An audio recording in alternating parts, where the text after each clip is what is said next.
Hallelujah. Hallelujah. Imana yacu nishimwe. Praise our God.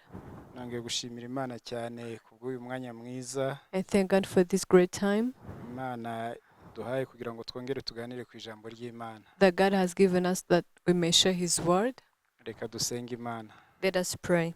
Data mu izina rya Yesu, Father, in the name of Jesus, turagushimiye. we thank you. Tugushimiye urukundo rwawe no kugira neza We kwawe. thank you for your goodness and love. Tugushimiye ko wabanye natwe mu gihe cyose We gitambutse. thank you that you have been with us in the past time, Ukaba wongeye kutugeza kuri uyu munsi kugira ngo tuganire ku ijambo ryawe. and we are here alive so that we may share your word. Ndakwinginze mwami w'abami ntaba ari njye, So I plead you so that it may not be me, ahubwo izina ryawe rishyirwe hejuru. but let your name be exalted. Udushoboze kugira ngo tuvuge ibikwiriye, Enable us and strengthen us to speak what is right. ibyo ushaka ko ubwoko bwawe bwumva aba ari byo bivugwa. Let your people hear what you want them to hear. Ugirire neza abakurikira bose Bless everyone that will follow, kugira ngo mwami Imana yacu ibyo bumva bibagirire umumaro. so that it may be useful to them. Ngwino ubane natwe kandi utugirire neza. Come and be with us and bless us. Ni mu izina rya Yesu dusenze twizeye. In the name of Jesus we pray and Amen. believe. Amen. Hallelujah. Hallelujah.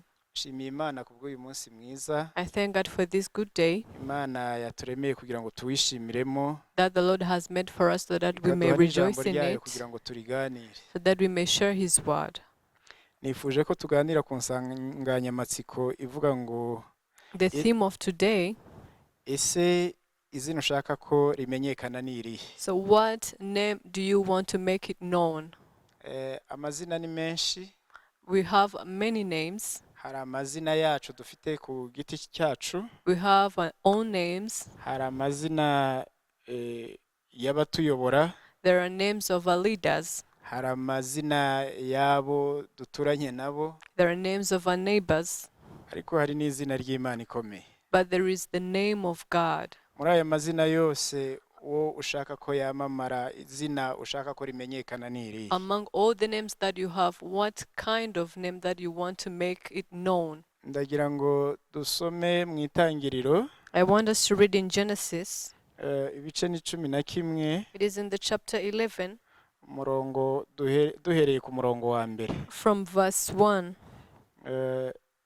Ndagira ngo musomyi yadufasha agasoma guhera ku murongo wa mbere kugeza ku wa 11. We will let us ask the reader to read for us from verse 1 to 9. It is in chapter 11, Genesis chapter 11, from verse 1 to 9.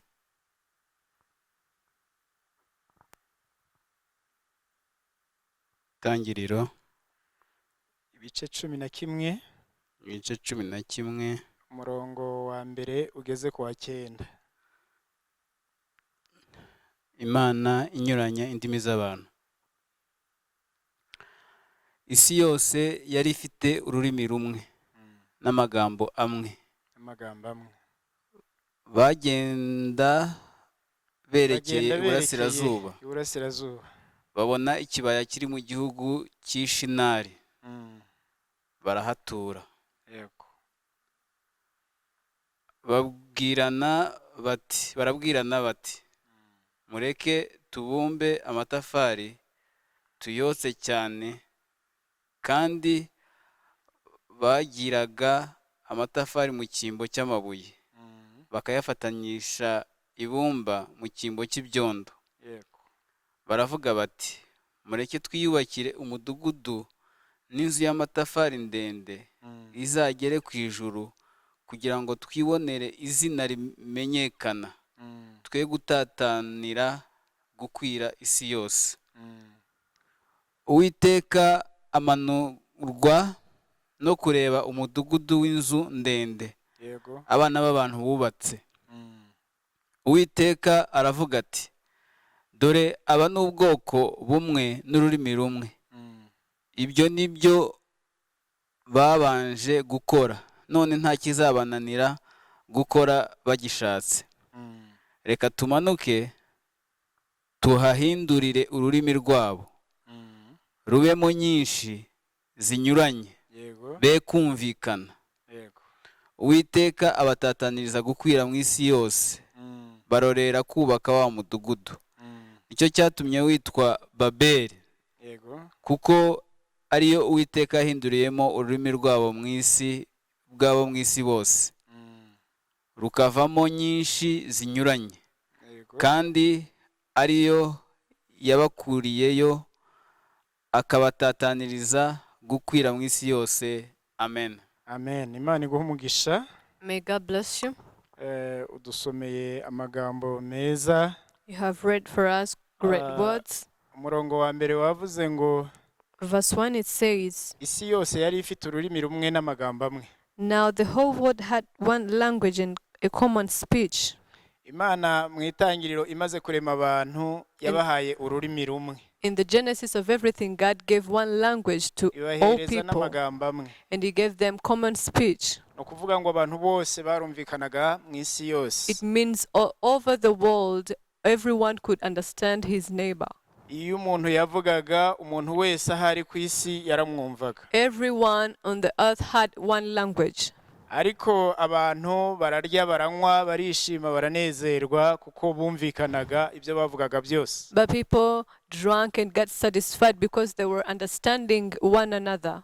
Ukeye ntekereza yuko barenzwe bakavuga batari ku ibyo aribyo byose dushobora kugera no ku bintu bikomeye. So I think that they thought that they could reach great things. Ku murongo wa gatatu hatubwiye ngo barabwirana bati On verse 3, they said to each other, mureke tubumbe amatafari. Come, let's make bricks. Aya matafari niturangiza kuyabumba tuyotse cyane. And after making those bricks, let us bake them thoroughly. Ngo bagiraga amatafari mu cyimbo cy'amabuye They used bricks in the place of stones bakayafatanisha ibumba mu cyimbo cy'ibyondo. and bitumen for mortar.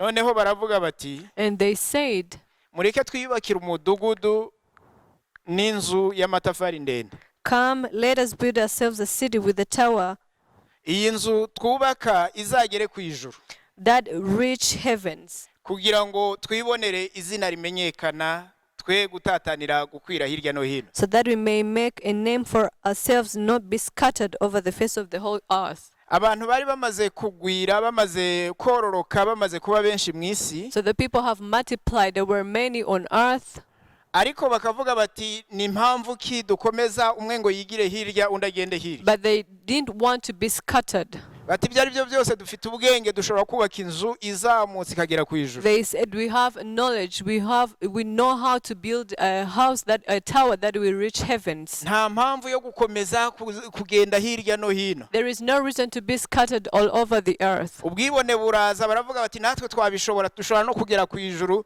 tukageraho Imana iri. The pride came and said we are able to do it and we can even reach where God is. Nta mpamvu yo gukomeza kuba hano mu isi kandi Imana iri mu ijuru dushobora kuyigeraho. There is no reason to be living on this earth and in the end we can reach God in heaven. Ni byiza yuko twiyubakira inzu ndende ishobora kugera ku ijuru So it is tukajya tuvugana good n'Imana. to build for ourselves a tower that will reach heaven so that we may see God.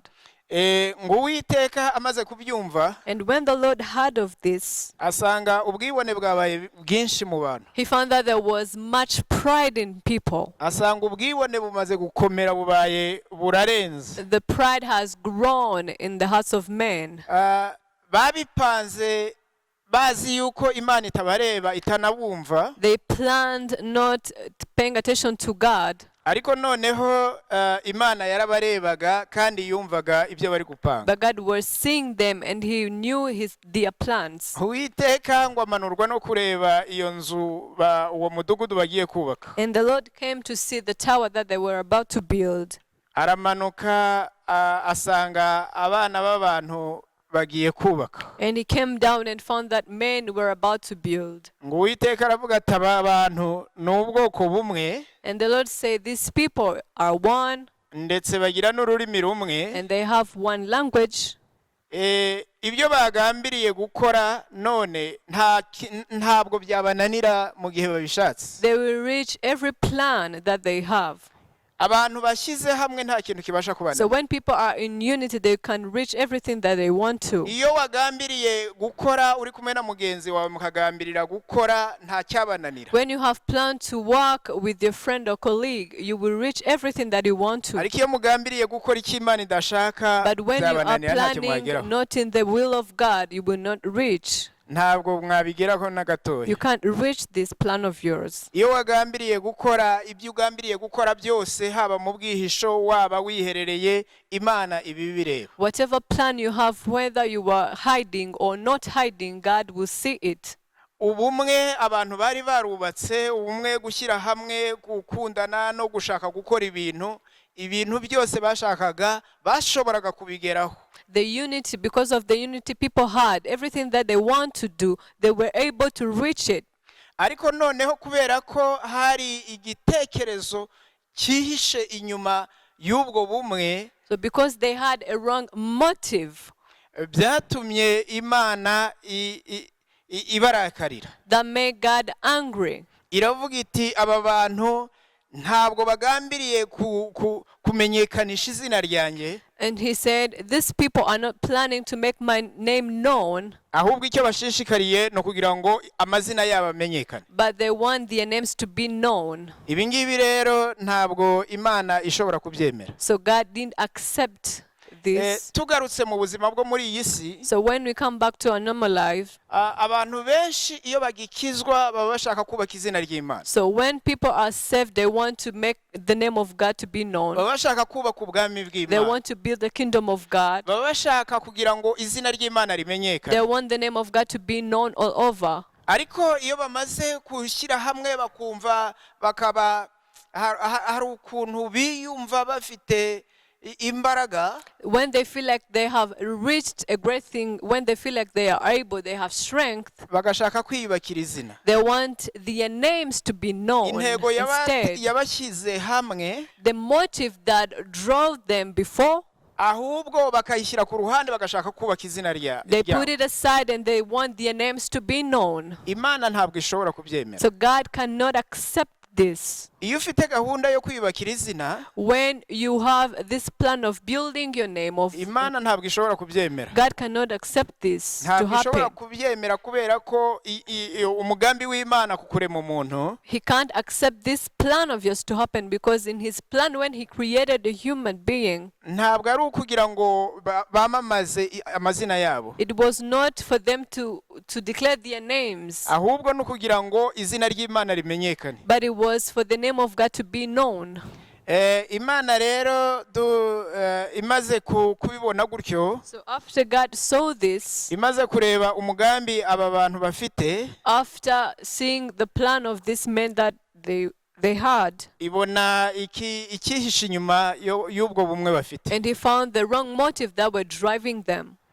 Iravuga ngo noneho reka tubahindurire ururimi. And he said, let us change their language. Imana ishobora kunyuranya indimi z'abantu, God can confuse the language of people, cyane cyane iyo bafite umugambi wo kwimenyekanisha gusa. most especially when they want their names to be known. Iyo bashaka kugira ngo bamenyekane badashaka kumenyekanisha Imana, When they want to be famous, not making the name of God known, Imana ishobora kunyuranya indimi zabo, God can confuse their language, hanyuma abantu ntibongere kumvikana. and people will not be able to understand one another.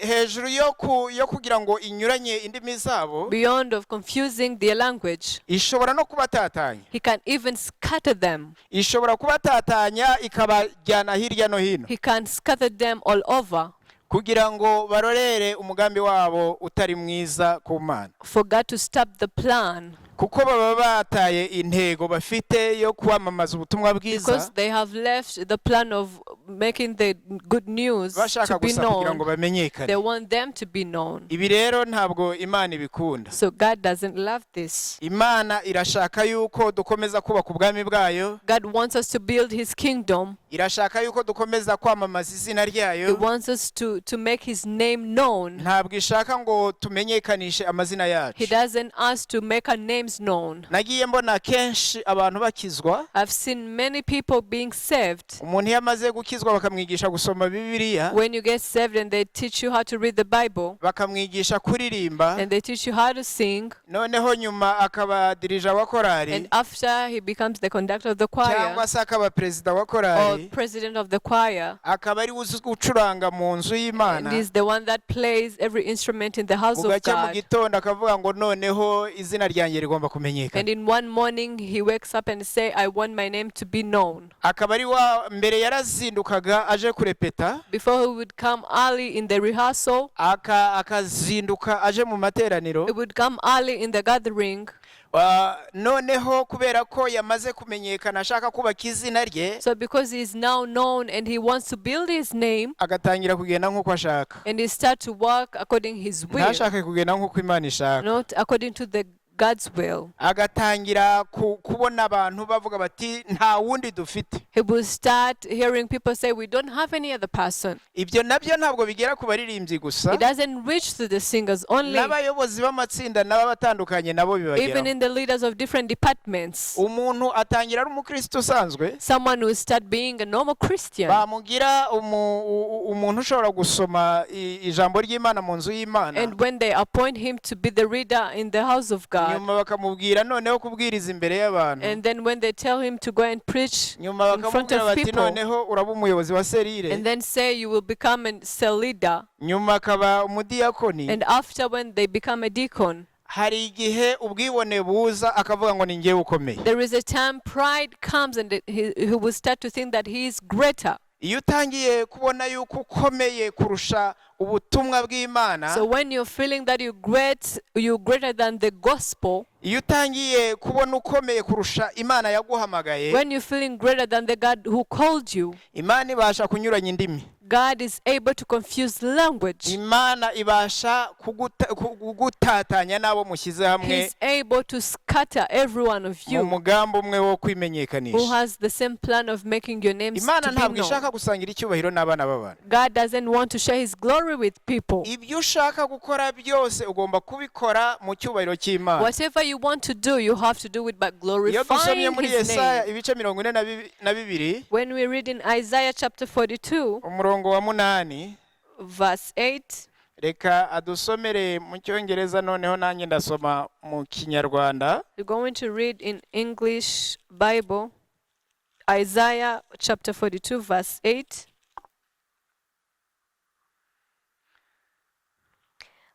It says, I am the Lord, that is my name. I will not give my glory to another or my praise to idols.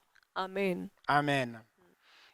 Mu kinyarwanda haravuze ngo ndi Uwiteka niryo zina ryanjye. Icyubahiro cyanjye sinzagiha undi. N'ishimwe ryanjye sinzariha ibishushanyo bibajwe. Haleluya. Hallelujah.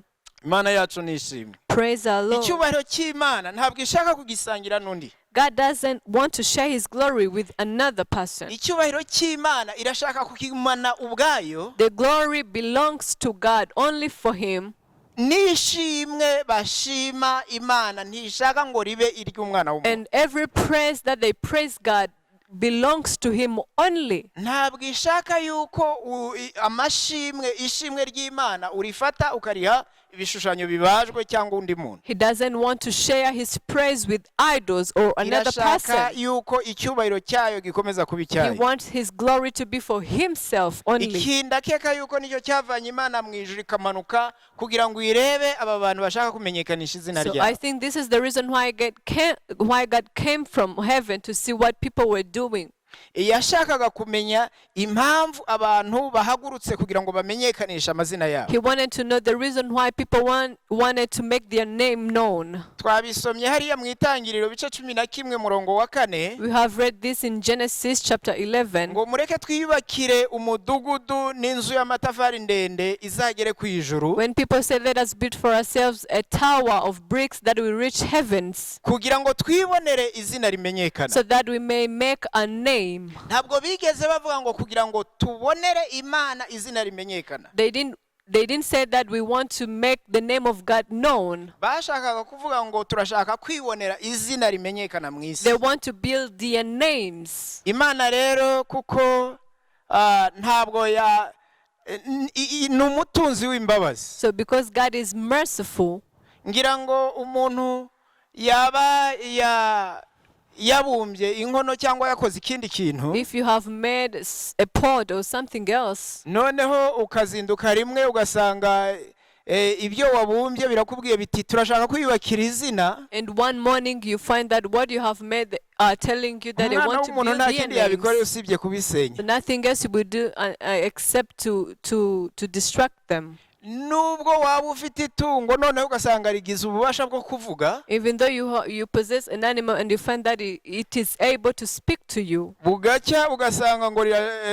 ayo matungo arashaka kwiyubakira izina, and one morning you find that what you possess are telling you that they want to build their name, ikintu ntashidikanyaho nuko uwo nyiramatungo yayatsemba akayamaraho. I know that the possessor will destroy all of them. Ariko Imana yacu ni umutunzi w'imbabazi, But because God is merciful, ntabwo yakoze nk'uko abantu bakora. He didn't do as men do. Yaravuze ngo ikibatera ubu bwibone He said the reason why they are feeling proud nuko bahuje ururimi, is that they have one language. nuko bafite ubumwe, It's because they have kandi unity. abashyize hamwe nta kintu kibasha kubananira. And nothing, people will not fail anything if they are united. Yemera kugira ngo inyuranye indimi zabo, And He came and confused their language. yemera kohereza umwe mu burasirazuba, undi mu majyepfo, undi mu And majyaruguru, He scattered all people all over the face of the earth kugira ngo abantu bagende bayikorere nk'uko yabahamagaye. so that people may go and serve Him as He called them. Imana rero ni icyubahiro cyayo ntabwo izagiha undi muntu. So God will not share His glory with any other person. Umugambi w'Imana ku muntu ntabwo ari ukwiyubakira izina. So the plan of God upon a man is not to make his name known. Hari icyo Imana yaremeye umuntu. There is a purpose that God created Ndagira ngo icyo man. yaremeye umuntu tukirebe muri Mika. So I want us to see the plan of God, the purpose why God created man in Micah. Mika ibice bitandatu Micah chapter 6 umurongo wa 8. verse 8. Ibi ngibi nibyo dukwiriye kuba So dukora. this is what we should be doing. Ibi ngibi nibyo dukwiriye kugendana nabyo. This is what we should walk in. Reka ndagenda nsoma nawe uragenda usemura mu Kinyarwanda mu Cyongereza. Amen. Mika Micah ibice bitandatu umurongo wa 8. chapter 6 verse 8. Ibice bitandatu umurongo wa 8 hatubwira ngo yewe mwana w'umuntu we, He has shown you, O man, yakweretse icyiza icyo ari cyo. O man, God has shown you what is good. Icyo Uwiteka gushakaho ni iki? And what does the Lord require of you? Ni ugukora ibyo gukiranuka, It is to do justly, no gukunda ibyo kubabarira, to love mercy, no kugendana n'Imana and to walk humbly, yawe wicisha bugufi. and to walk humbly with your God. Ibintu agushakaho ni ibintu ngira ngo bigeze kuri 4. So what the Lord requires of us are 4 things. Icya mbere ni ugukiranuka. The first thing is to be righteous. Icya kabiri The ni second, ukubabarira no kubikunda cyane. it is to love mercy and to love God. Icya gatatu The third, ni ukugendana n'Imana wicisha it is bugufi. to walk with God humbly. Guhera igihe ukirijwe When you are saved, ugomba gukomeza ugakiranuka kugeza igihe Yesu azagarukira. you are required to be righteous until the time God will come Mu byo back. ukora byose, In whatever you do, mu mirimo yawe in yose, every work that you have, mu myanya yose bagushyiramo, in every positions you may acquire, ugomba kugendana n'Imana wicisha bugufi. you have to walk with God humbly.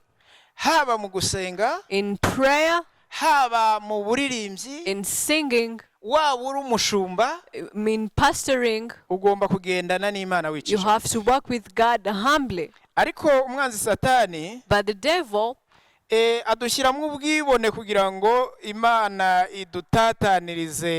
idutatanye cyangwa se itunyuranirize will indimi. grow pride in us so that we may God may confuse our language or scatter us. kubera ko iyo wicisha bugufi, Because when you are humble, iyo ugendana n'Imana, when you walk with God, harimo imigisha myinshi, there are many blessings that you harimo find. umugisha ukomeye There is cyane. a great blessing.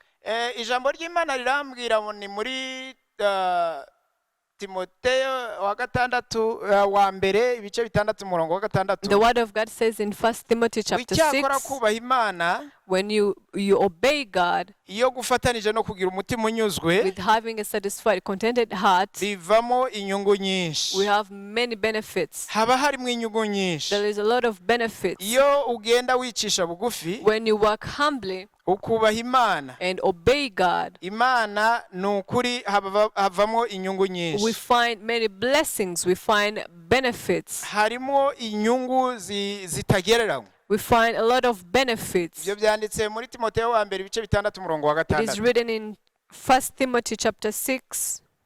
Iyo Satani ibona yuko ugenda ufite umutima unyuzwe, So when the devil finds that you have a contented heart, ukaba ugendana n'Imana wicisha bugufi, and when you walk with God humbly, Satani ireba ibiri imbere ibyo uzageraho, Satan will see what you will reach or your ikagushyira mu promises, bwibone kugira ngo za nyungu nyinshi utazigeraho. and he will put pride in you so that you may reach what God has for you. Kuko havuze yuko iyo ufite umutima unyuzwe ukubaha Uwiteka havamo inyungu nyinshi. Because the word of God has said, when you have a contented heart and you obey God, you will find a lot of benefits. Ikubwira yuko Satani ishobora kukubwira ngo izi nyungu wazibona mu kanya gatoya. The devil will come and say you can find these benefits in a short time. Ibanza kukubwira ngo nawe urakomeye, nawe ushobora kugera kuri ibi. He will start to tell you that you are great, you can reach this, Ubwibone bukinjira muri wowe, noneho za nyungu wagomba kuzageraho ukazitakaza. and the pride comes in and you lose everything that you will able to reach. Ndagira ngo uyu munsi I want us today, buri umwe wese yitekerezeho. I want everyone to think about himself or Ushobora herself. kuba uri umukirisitu usanzwe, You might be a normal Christian, ushobora kuba uri umuririmbyi, you might be a singer, ushobora kuba uri umuvugabutumwa, you might be an evangelist, ushobora kuba uri umushumba, you might be a pastor, ukaba hari ubwibone bwaguteye kugira ngo nawe wiyubakire izina. and you have a problem of pride. You want to make your name known. Nagiye mbona abantu benshi iyo bagitangira gutangiza itorero biba byoroshye cyane, aba aciye bugufi cyane. So when people are beginning to start a church, a person is very humble. Iyo amaze gutangiza branche nk'atanu, When they have reached different branches, like 5 branches, icyubahiro kikazamuka, and the pride will start to grow, abantu bagatangira kumutwaza ibitabo, and people will start to carry the books for him, bagatangira kubona yuko ari ukomeye. and they will start to find him great. Harimo umwuka wa Satani, There is the spirit of the devil harimo behind. umwuka w'icyubahiro There is the spirit of glory ushaka kubuza uyu mukozi w'Imana kuzagera ku nyungu that nyinshi. want to hinder the servant of God to reach the benefits that we find in the word of God. Abaririmbyi cyangwa abacuranzi iyo bagitangira gucuranga, So when the singers or those who play instruments, when they start to sing or ubona playing, babyiga babikunze they cyane, learn it with the zeal to know. yewe n'umwanya udateganijwe ku rusengero bakawuhaba, And they will even come in the church when there is no gatherings. ariko iyo bamaze kubisobanukirwa So neza, when they have reached the level that they have known everything, iyo bamaze kubimenya neza bakaba bakenewe mu nzu y'Imana, after knowing everything, then they feel they're needed in the house of God. batangira kugaragara nk'aho noneho bakomeye. They will start to feel like they're great.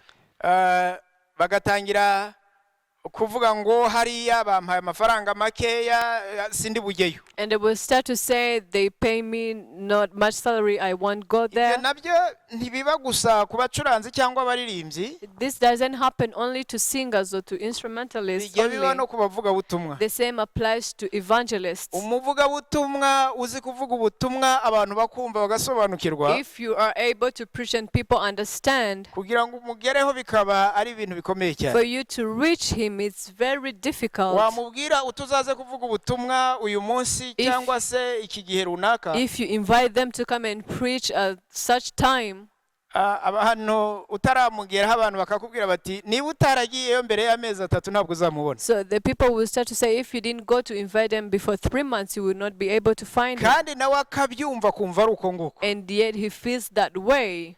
Ibyo ngibyo ni umwuka wa Satani, This is the spirit of the devil. ni umwuka wa Sekibi. It is the spirit of Satan.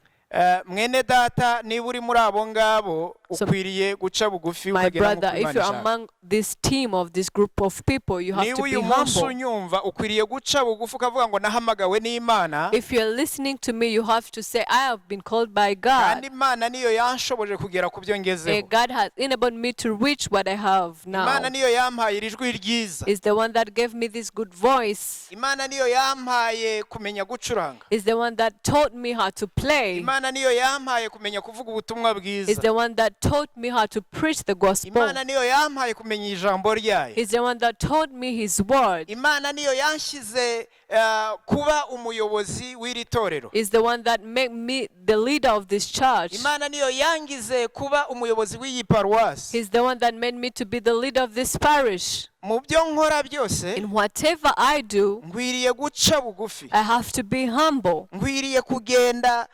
kugendana n'Imana nicisha I bugufi, have to walk with God humbly kugira ngo icyubahiro cyanjye gisubizwe hasi, so that it not may be my glory, icyubahiro cy'Imana kizamuke. but exalt the glory of Icyo God. gihe nicyo uzabona za nyungu zanditse mu rwandiko rwa mbere Pawulo yandikiye Timoteyo, So this is when you will find those benefits that is written in 1 Timothy chapter 6, ibice 6 umurongo wa 6. chapter 6 verse 6. ngo icyakora koko kubaha Imana But when you obey God iyo gufatanije no kugira umutima unyuzwe, and having a contented heart, ngo kuvamo inyungu nyinshi. there are many benefits. Mwene data ndashaka kukubwira ngo hatagira ugutwariza inyungu nyinshi. But my brother, I want not anyone to take all those benefits from you. Mushiki wanjye unyumva nawe ndashaka kukubwira ngo hatagira ugutwara inyungu My nyinshi. sister, pay attention so that no one may come and take your benefits. Nabonye abantu Imana ibahereza impano yo guhanura, I've seen God giving people the gift of prophecy. ikabaha kuvuga ibyayo abantu batazi, He would give them the gift of saying what people don't know, kandi bibahera ubuntu nta kintu baguze, and by grace for free, nta kintu batanze. for free. Noneho barangiza kugira ngo ubagereho bikaba ari ikibazo gikomeye cyane. And for you to have an appointment or reach them, it is very difficult. Ibyo ngibyo nabyo birakubuza kuzabona inyungu And nyinshi. you will not be able to find those promises or those benefits that God Mwene has data ndashaka promised. kongera kukubaza ngo wa mutwe w'isomo twavuze ngo ese izina ushaka ko rimenyekana So n'iri? I want to ask you, what kind of name do you want to make known? Ese izina ushaka ko rimenyekana ni izina ryawe? Is it your name? Ese ni izina Is ry'Imana? it the name of God? Ni izina ry'Uwiteka? Is it the name of our Lord? Ndakwifuriza kugira ngo uharanire kugira ngo izina ushaka ko rimenyekana ribe iry'Uwiteka. I wish you to make the name of God known. Niba washakaga ko izina ryawe rimenyekana, If you wanted your name to be known, niba wakwirakwizaga ubutumwa kuri YouTube kugira ngo izina ryawe if rimenyekane, you'd preach on different medias or in YouTube so that your name may be known, niba woherezaga message zitandukanye kuri WhatsApp cyangwa ahandi hose kugira ngo izina ryawe if you rimenyekane, would send messages on different channels so that your name may be known, ndashaka kukubwira ngo uhindure intego. I want you to change the purpose. Ndashaka kukubwira ngo niba ushaka kuzagera kuri izi nyungu nyinshi, If you want to reach these promises, these benefits that we haranira find ko in the izina Word of ry'Uwiteka God, rimenyekana. let the name of God be known. Imana iguhe umugisha. May God bless you. Reka dusenge Imana. Let us pray, God. Ushobora kuba unyumva sinzi aho uherereye, I don't know where you are now as you're nta listening nubwo to me, nzi ibiri mu mutima wawe, and I don't know what is in your heart, nta nubwo nzi niba mu mutima wawe harimo kumenyekana, and I don't know if your heart wanted to be known. niba washakaga ko izina ry'Uwiteka rimenyekana, Imana iguhe umugisha. If you wanted the name of God to be known, may God bless you for Ariko this. niba waharaniraga ko izina ryawe ari ryo rimenyekana, But if you were working for your name to be known, ndakwinginga kugira ngo usabe Imana imbabazi. I plead you to ask for forgiveness. Imana yacu ibasha kukubabarira, God is able to forgive you. Is ibasha merciful. kukugirira neza. Is able to bless you. Reka dusoze n'iri sengesho. Let us conclude with a Data prayer. mu izina rya Yesu, Father, in the name of Jesus, turagushimiye kubw'ijambo ryawe. we thank you for your word. turagushimiye kuko udukunda kandi utwitaho We thank you for you love us and protect us. turagushimiye kuko uri umutunzi We w'imbabazi thank you that you're merciful. turakwinginze kugira ngo tubabarire We ask you to forgive us aho twaharaniye kubaka izina ryacu where we have built our names. We mwami want our imana names to be yacu known. tubabarire Forgive us, God. ubabarire abapapa n'abamama Forgive men and women. ubabarire urubyiruko n'abana bato Forgive young men and children. ubabarire abaririmbyi ubabarire abakora umurimo wawe mu nzu yawe Forgive singers and the servants. ubabarire abashumba Forgive pastors. ubabarire abantu bose bakora umurimo wawe Forgive everyone that has his kugira ngo work in twese his hamwe house, so that every one of us duharanire kugira ngo izina ryawe rimenyekane may work for your name to be known, hanyuma icyubahiro cyawe gikomeze and kuzamuka we may exalt your glory, natwe tuzabone inyungu nyinshi z'abaguciriye so that we bugufi may find benefits and blessings of the ones turifuza that obey kugendana you. nawe We want to work with you. turayifuza kugendana nawe duca We bugufi want to work with you humbly. turifuza kugukiranukira nk'uko We bikwiriye want to be righteous. twambika imbaraga Strengthen us. utunezeze Come and please our kandi hearts. mwami imana yacu And our God, uzaduhe kubona ubugingo buhoraho give us to see the eternal life. ni mu izina rya yesu dusenze In the name twizeye of Jesus we pray. amen Amen. imana ibahe umugisha May God bless you.